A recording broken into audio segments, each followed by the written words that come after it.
One way that Revit allows you to slope your floors is by using a tool called the Slope Arrow tool. To begin with, we really need to draw a floor here inside of our design. Underneath Architecture, we're going to pick on Floor. And I'm going to choose this Floor Generic 12-inch off of the list.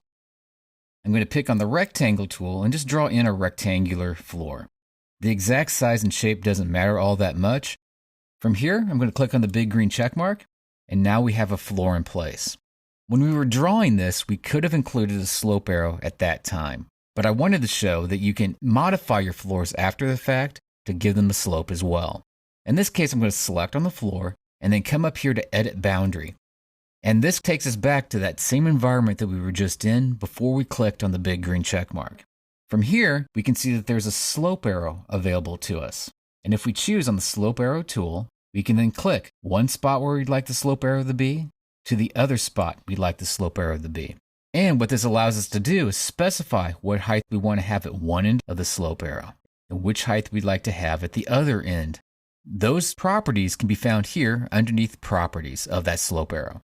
And the reason why this works is because Height at Tail is selected, and you can specify 1 foot or 0 feet or whatever height you type in. On the other hand, if you just want to give it a slope, you can.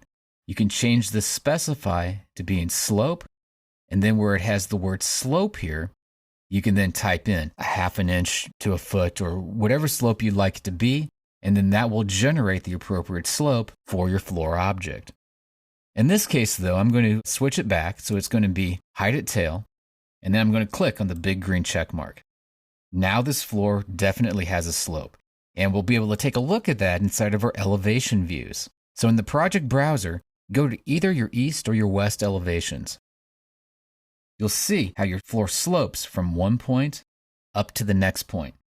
By using a slope arrow, you can have your floor slope in whichever direction that you point that slope arrow in.